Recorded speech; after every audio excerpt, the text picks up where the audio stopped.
आतंकवादी तहव्वुर राणा के प्रत्यर्पण के बाद भारत को जल्द ही एक और सफलता मिल सकती है। खबर है कि बड़ा बैंक घोटाला कर भागे भगोड़े कारोबारी मेहुल चोकसी को बेल्जियम में गिरफ्तार कर लिया गया है। खास बात यह है कि गिरफ्तारी ऐसे समय पर हुई जब भारत सरकार की ओर से उसे प्रत्यर्पित करने का अनुरोध किया गया। वो कथित तौर पर पत्नी के साथ बेल्जियम में रह रहा था। हीरा कारोबारी चौकसी पीएनबी यानी पंजाब नेशनल बैंक में हुए 13,500 करोड़ रुपए से ज्यादा के फ्रॉड मामले में वंचित हैं। मीडिया रिपोर्ट्स में सूत्रों के हवाले से बताया जा रहा है कि सीबीआई और ईडी जैसी केंद्रीय एजेंसियों के अनुरोध पर चौकसी को गिरफ्तार किया गया है। खबर है कि उसकी पत्नी प्रीति चौकसी बेल्जियम की ही नागरिक हैं। एक अधिकारी की जानकारी की माने तो मेहुल चोकसी को शनिवार को गिरफ्तार किया गया था और उसे जमानत मिलने में समय लगेगा। उन्होंने ये भी बताया कि सीबीआई बेल्जियम के अधिकारियों के संपर्क में है ताकि प्रत्यर्पण के अनुरोध पर काम किया जा सके। फर्जी दस्तावेज दे रहा था चोकसी। मीडिया रिपोर्ट्स में दावा किया जा रहा था कि चोकसी ने बेल्जियम में रहने के लिए जाली दस्तावेजों का इस्तेमाल किया था। इसी के साथ वो भारत में प्रत्यर्पण से बच सके, ऐसा उसने जानबूझकर किया। एक रिपोर्ट में कहा गया था चोकसी ने बेल्जियम के अधिकारियों को झूठे घोषणा पत्र और जाली दस्तावेज दिए थे और आवेदन प्रक्रिया में राष्ट्रीयता को गलत बताया था। उसने भारत और एंटीगुआ की नागरिकता की जानकारी भी नहीं दी थी। पीएनबी के हजारों करोड़ रुपए के घोटाले में चोकसी और उसके भतीजे नीरव मोदी का नाम भी शामिल है। साल 2022 में ईडी में मेहुल, प्रीति चौकसी और अन्य के खिलाफ तीसरी चार्जशीट दाखिल की गई थी। खबर है कि नीरव इस समय लंदन की जेल में बंद हैं और वो भी भारत में प्रत्यर्पण के खिलाफ कोशिशों में जुटा हुआ है। साल 2018 में चौकसी के खिलाफ इंटरपोल का रेड नोटिस जारी हुआ था, लेकिन नवंबर 2022 में इसे वापस ले लिया गया था। चौकसी ने आरोप लगाए थे कि भारतीय एजेंट्स ने एंटीगुआ एंड बरबुडा में उसे किडनैप किया था और 23 मई 2021 को याच के जरिए डोमिनिका ले गए थे। उनको अरेस्ट किया गया है, सैटरडे को अरेस्ट किया गया था। अभी वो प्रिजन में हैं और उनके लिए अपील फाइल की जाएगी। वहाँ बेल का प्रोसीजर नहीं है। जो अपील फाइल की जाएगी उसके अंदर रिक्वेस्ट की जाएगी कि उनको डिटेंशन में ना रखा जाए और जो है उनको अपना कंटेस्ट करने की इजाजत दी जाए। इसके दो जनरल मेजर ग्राउंड होते हैं। एक तो ये कि वो फ्लाइट रिस्क नहीं है। इंडिया में इसे बोलते हैं रूट्स इन सोसाइटी, अब्रॉड बोलते हैं कम्युनिटी टाइज। नंबर 1 क्योंकि उनकी बैकग्राउंड बेल्जियम से ही है और ऊपर से कि उनकी जो मेडिकल कंडीशन है वो बहुत ज्यादा प्रिकेरियस है। पहली बात तो उनका कैंसर का ट्रीटमेंट चल रहा है वहां से, जिसकी वजह से उनको एंटीगा से बेल्जियम जाना पड़ा। नंबर 1। नंबर 2 जो है, जब उनको इंडियन एजेंसीज ने पिक किया था एंटीगा से डोमिनिका ले जाने के लिए, तो उस टाइम पे जो टॉर्चर था उस वजह से उनको काफी सारी डिफॉर्मिटीज हो गई हैं और उनको साइकोलॉजिकल प्रॉब्लम्स हो गई हैं। उनको he is a patient now of PTSD, post traumatic stress disorder, and he feels very claustrophobic also whenever people are around him. Sir, वो एंटीगुआ से बेल्जियम क्यों गए थे? वो क्या इलाज कराने गए थे? किस लिए गए थे? जी, इलाज कराने गए थे। अच्छा सर, वो कह रहे थे वहाँ की सिटीजनशिप भी ले रही थी उनकी वाइफ वगैरह। इस बारे में मुझे डिटेल नहीं है और वैसे भी ये क्लाइंट अटॉर्नी थोड़ी प्रिविलेज कम्युनिकेशन है। सर, आप क्या गए थे बेल्जियम, कुछ ऐसी जानकारी? ये भी क्लाइंट अटॉर्नी प्रिविलेज कम्युनिकेशन है। इस बारे में जवाब नहीं दे सकता।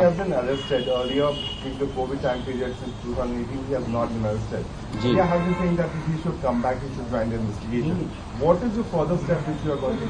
नहीं, हमने हमेशा सारी कोर्ट में मेंटेन किया है कि he is ready to join because of his medical condition, he cannot travel. So इसलिए हमने इनिशियली मेंटेन किया है कि इंडियन एजेंसी इन्वेस्टिगेट करें, ही ज्वाइन ऑन वीसी। काफी लोगों को इन्होंने वीसी ज्वाइन कराई है, इसीलिए आज तक सब लोगों को फ्यूजिटिव डिक्लेयर कर दिया गया है। Mister Mehul Choksi is not a fugitive, he has not been declared a fugitive. Our case is going on for years now. जो आरोप have been sent by from your side to allow the government to have a video conferencing in this case? हमने court में application लगाया हुआ है। Sir, जो आरोप लगते हैं मेहुल चोकसी को लेकर और तमाम बयानबाजी भी होती है, उन आरोपों को लेकर या कहेंगे कि वो देश के कई बैंकों का पैसा लेकर जो है देश से फरार हो गए हैं, इन आरोपों को लेकर आप क्या कहेंगे बताओ?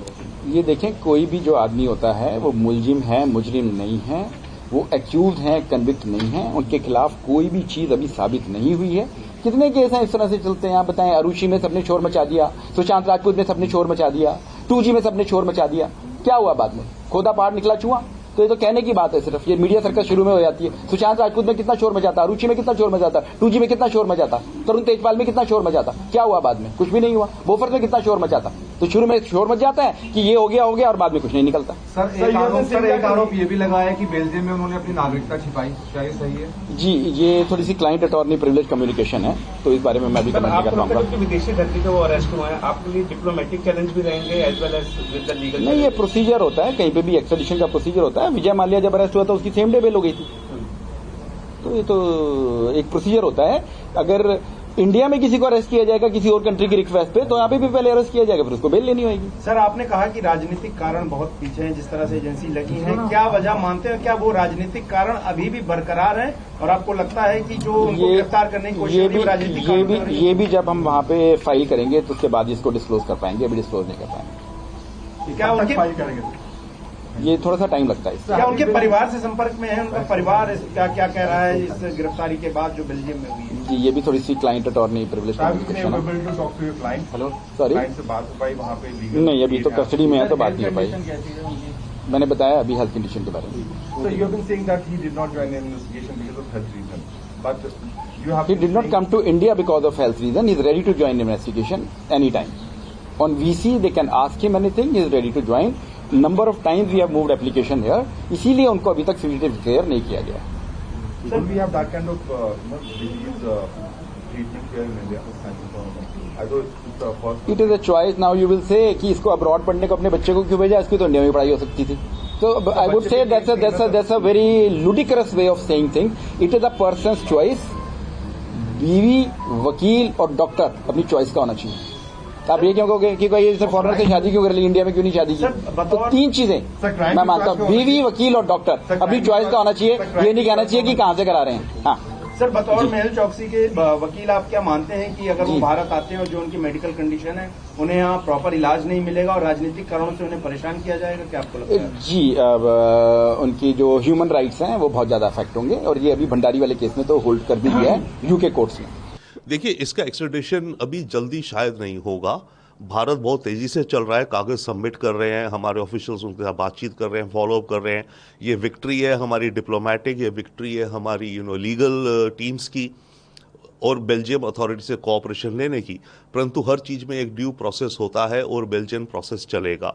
तो मेहुल चौकसी पूरी प्रयास करेगा कि उसको फाइट करे, उसमें वो अपनी हेल्थ का मामला बताएगा, उसको ब्लड कैंसर है शायद एडवांस स्टेज में, वो रीज़न बताएगा कि ट्रैवल नहीं कर सकता या भारत में वैसी केयर नहीं मिलेगी उसे। वो एक और केस बना सकता है कि इंडिया के एजेंट्स मुझे पहले किडनैप करना चाहते थे एंटीगुआ में, ये वो कहानी जो बनाई है उसने। तो इन सब चीज़ों को वो यूज़ करेगा to avoid being sent to India. But फिलहाल तो वो बेल्जियम में है, बेल के लिए उसने अप्लाई करा है, बेल मिलेगी कि नहीं मिलेगी कह नहीं सकते।